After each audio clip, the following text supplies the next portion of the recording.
UPSC कैसे निकलना है, टॉप कैसे करना है, बैक स्टोरी क्या है, कितने अटेम्प्ट्स दिए हैं, ये बताने के लिए हमारे पास काफी टॉपर्स वीडियो है। बट उन 99% लोगों का क्या, जिनका एग्जाम नहीं निकल रहा है and they are still acing in their careers. नमस्ते जी, मैं हूं नवी नवी और आज है हमारे साथ अमन, जो कि शेयर करने वाले हैं अपनी यूपीएससी जर्नी। और उसके बाद, उस जर्नी के बाद उन्होंने क्या स्टेप्स लिए, कैसे उस विशियस साइकिल से वो निकल पाए। तो over to you Aman, please हमारे व्यूअर्स को अपना एक ब्रीफ इंट्रोडक्शन दे दीजिए। मेरा नाम अमन है। मैंने 2019 में आईआईटी दिल्ली से सिविल इंजीनियरिंग में ग्रेजुएशन कंप्लीट की थी एंड उसके बाद डायरेक्टली मैंने सिविल सर्विसेज के एग्जाम देना शुरू कर दिया था। एंड 2019 से लेकर के 2023 तक मैंने कंटिन्यूअसली 5 अटेम्प्ट्स दिए। 2022 के अटेम्प्ट के बाद, 2022 का जब अटेम्प्ट हुआ था तो मुझे लगा था कि मेरा पेपर बहुत अच्छा गया है, बट मेरा मेंस भी क्लियर नहीं हुआ था। उस टाइम पे I was on the verge of quitting my preparation. उस टाइम पे मैंने ये डिसाइड किया कि अगला अटेम्प्ट मेरा लास्ट होगा and I will give everything I have for the 2023 attempt. So in a certain way 2022 में मैंने डिसाइड कर लिया था कि 2023 मेरा फाइनल अटेम्प्ट होगा। एंड जब 2022 के मार्क्स आए थे मेंस के, तब आई थिंक वो थोड़ा सा डिसअपॉइंटिंग था, बिकॉज एक सब्जेक्ट में, एसए में स्पेसिफिकली, बहुत ही कम मार्क्स थे, तो जिसकी वजह से सब कुछ ही बिगड़ गया था। But I had decided by 2022 Mains result which was on 6 December, if I remember correctly, 2022, कि मुझे अब अगले अटेम्प्ट के बाद, 2023 अटेम्प्ट के बाद, प्रिपरेशन नहीं करनी है। तो जब वो मोमेंट हिट हुआ कि यार अब और नहीं हो रहा है, तो फर्स्ट स्टेप आपने क्या लिया कुछ और ऑप्शंस ढूंढने के लिए? तो जैसा कि मैंने बताया था कि 2022 में मैंने एक बार ब्रॉडली डिसाइड कर लिया था कि 2023 मेरा लास्ट अटेम्प्ट होगा। सो एक तो दिमाग में मैं एक सेंस ऑफ फाइनलिटी लेकर के चल रहा था। तो द फर्स्ट स्टेप वाज कि जब 2023 का मेंस दिया मैंने, एंड आई हैड, उसके बाद मेंस के बाद 1 डेढ़ महीने का टाइम होता है। सो मैंने उस टाइम पर I just reached out to my friends and my college के जो भी लोग थे, and I just divided them into certain categories. तो बेसिकली मैंने अपना पर्सनल नेटवर्क यूज किया। I divided them into multiple categories. तो फर्स्ट ऑफ, जो लोग टेक में काम करते थे, because I am an engineer by education, तो कुछ लोग हार्डकोर टेक में काम करते थे, सॉफ्टवेयर डेवलपमेंट में।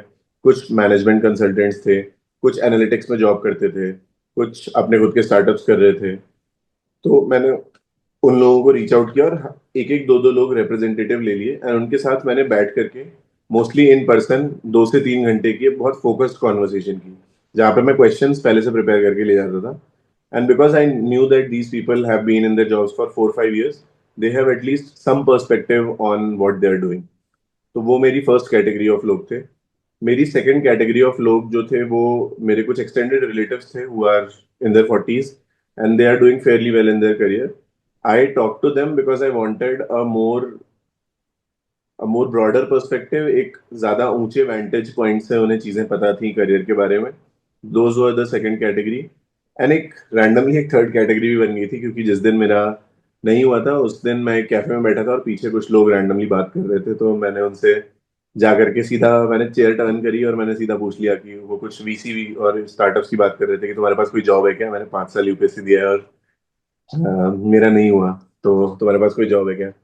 द फन पार्ट इज कि वो बंदा बहुत इंप्रेस हो गया, उसने मुझे कनेक्ट करा दिया और मैंने एक इंटरव्यू भी दे दिया और मेरा हो भी गया। That was one of the offers I had in consideration. वो यही चीज देख रहा था, वो कह रहा था कि तूने तुमने मेरे से, not knowing me, you had the guts to reach out, तो I got this feeling that I can take a bet on you. And he connected me with someone who works for a space tech startup, and I also got that job. So इस sense में ये अच्छा था। तो अभी आप exactly क्या कर रहे हैं Aman, like what was your first job? So while I was preparing, I also worked for a coaching called शून्य आईएएस। वहां पर मैंने कंटेंट वर्टिकल में काम किया था, स्पेशली जो मेंस की बुक्स थी, जो अब थोड़ी फेमस भी हो गई, उसमें काम किया था, एंड सीसैट में भी कुछ कुछ कॉन्ट्रीब्यूशंस किए थे। तो वहां पे कुछ काम किया था। But speaking of full fledged non UPSC related job, it started on 1 January 2024, and I had a couple of options, जैसा कि मैंने एक अभी बताया अभी। But amongst those options I joined a startup called house of Hamara. ये handicraft based ethnic wear for women का startup है, and we source directly from the कारीगर्स and the artisans, and we provide top quality of handicrafts online. एक जो सवाल सारे ही aspirants के दिमाग में रहता है कि ये जो गैप ईयर है, इसका कितना फर्क आपको फील हुआ पर्सनली अपने करियर ट्रांजिशन में? क्या लोग काफी पूछते हैं इसके बारे में या इट वाज इजी गोइंग? जब मैंने एग्जाम मेंस का एग्जाम दिया और जब मैं लोगों के पास बैठा तो तब मुझे एक सिग्निफिकेंट गैप खुद से लगा। किसी ने ऐसा बोला नहीं, फील नहीं कराया, क्योंकि the kind of perspective they had about their jobs, I was someone who was absolutely new. And तो ये एक डिफरेंस तब लगा था। एंड जॉब्स के समय, बिकॉज यूपीएससी ऐसा नहीं है कि कोई सीक्रेट एग्जाम है, बहुत ज्यादा लोग देते हैं। So there is a whole UPSC industry, and as a result there is a UPSC attrition pipeline. UPSC जिनका नहीं होता है वो एक पाइपलाइन बनती है। कुछ लोग पॉलिसी में जाते हैं, कुछ लोग पॉलिटिकल कंसल्टेंसी में जाते हैं, कुछ लोग फेलोशिप्स करते हैं, बहुत सारी चीजें करते हैं, जैसा कि आप अपने चैनल पे भी बताते हो। बट मुझे ये था कि मुझे कॉर्पोरेट जॉब में जाना है, एंड उसकी वजह से फिर मैंने वहां पर लोगों को समझाया कि I actually talk to you, and मुझे याद है अच्छे से कि मैंने रेज्यूमे भेजा था और मैंने ये पूछा था कि ये कैसे कैसे ये पॉइंट्स लिखने हैं। एंड आई इंश्योर्ड कि मैं अपना जो गैप ईयर है उसको एज अ डिसएडवांटेज देखने की जगह एटलीस्ट सम एडवांटेज की तरह देखूं। मतलब मैं ये ना देखूं कि मेरे 5 साल गड्ढे में चले गए, बल्कि क्या स्किल्स मैंने, क्या नॉलेज बेस, एक अच्छा जनरलिस्ट नॉलेज बेस जो मैंने अटेन किया है, उसको मैं कहाँ लगा करके जॉब में यूज कर सकता हूँ, उस पर मैंने फोकस किया। तो आई वुड से कि for highly competitive very good companies, maybe you are at a slight disadvantage because their hiring policy is very rigid.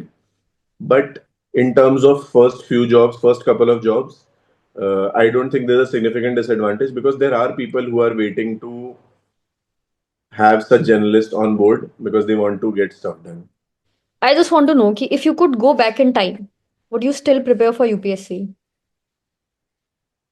I would actually not prepare for UPSC for this long. This is my answer. Because I think 1-1.5 साल जब तुम prep करते हो, let's say 2 साल, 1 साल exam का मिला के 2-2.5 साल, उसका return on investment is actually very very good. The kind of things you learn, the kind of perspective you get, जितनी तुम्हारी अंडरस्टैंडिंग डेवलप होती है, I think it is much more nuance than anyone who is doing an MBA also, in terms of knowledge and in terms of understanding. And but I think उसके beyond मैं नहीं preparation करूंगा। I would have, if I could go back in time, तो मैं एक time box तरीके से कि मुझे 2 साल 3 साल में एक फिक्स की 3 साल में मुझे 3 अटेम्प्ट देने हैं, 2021 में मैं छोड़ देता। सो दैट इज माई वो। बट ये हाइंडसाइट की लग्जरी फिर एक्सपीरियंस से ही आती है, तो ये भी थोड़ा अनफेयर होगा। एंड लास्टली, हमारे एस्पिरेंट्स के लिए जो अभी भी करंटली तैयारी कर रहे हैं, उनके लिए आपको ऐसा टिप्स देना चाहेंगे?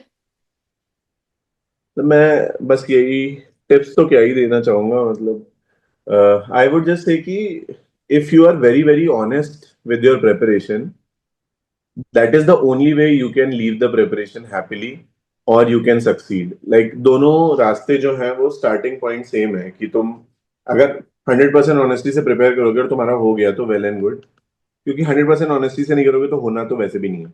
बट अगर तुम 100% ऑनेस्टी से प्रिपेयर करते हो और नहीं होता है, so you will have that satisfaction that I gave it my best shot. There was no other combination जो मैं ट्राई करता और मेरा हो जाता, which that satisfaction I had कि अगर मैं कोई और नया मार्केट में कंटेंट, कोई और नया वो ट्राई करूंगा तो मेरा नहीं हो पाएगा। तो उसकी वजह से मैंने फिर जिस दिन प्रिपरेशन छोड़ी, तब से लेकर के आज तक कभी फिर पीछे मुड़ के नहीं देखा। ऐसे कोई डाउट्स नहीं आए, दोबारा प्रिपरेशन करने का मन नहीं किया। So I think doing it from a sense of dispassionate attachment is what is needed, both to succeed and to fail successfully, I would say. And yes, जाते जाते एक और चीज विच आई वांट टू नो कि चल आपने aspirants के लिए एक एक गाइडिंग लाइट दिखाई, बट वो एस्पिरेंट्स जो अभी ट्रांजिशन करना चाहते हैं, तो उनके लिए अगर आपको कुछ ऐसा एडवाइस देना हो कि क्या टॉप 2 to 3 चीजें हैं वो कर सकते हैं, तो क्या होगा? Any basic thing also.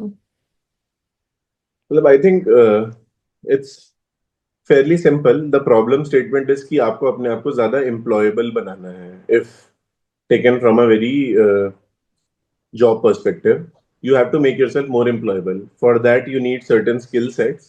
And the good thing about the internet today is कि कोई भी ऐसा स्किल सेट है, आप वो YouTube से फ्री में पिकअप कर सकते हैं। एंड उसके लिए आपको कोई प्रायर नॉलेज नहीं चाहिए। You might be N arts graduate and you might want to learn structured query language and land a data analytics job. This is like a hard skill. You might use LinkedIn, make a profile, network well, and land a job in a more program manager sort of role. You might choose to do your own business.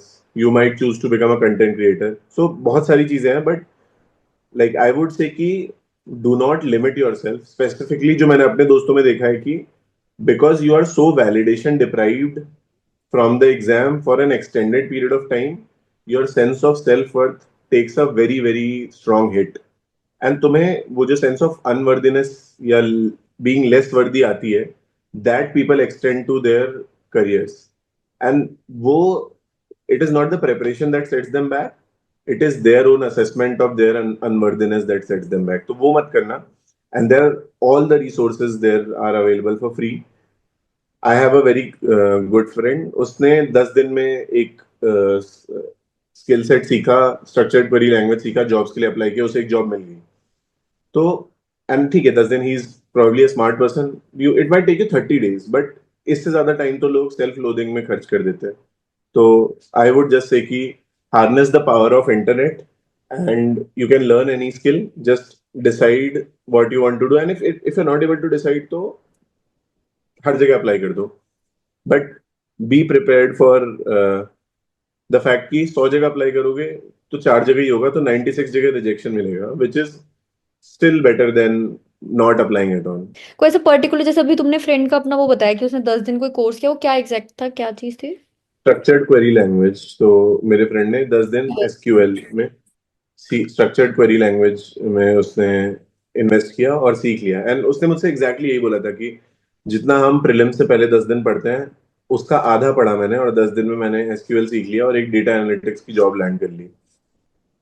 सो ठीक है, may be is a smart person, someone else will do it in 30 days. क्या ज्यादा होते हैं 30 days? मतलब जहां तुमने 4 साल 3 साल लगा दिए, वहां पे 30 days क्या बड़ी बात है?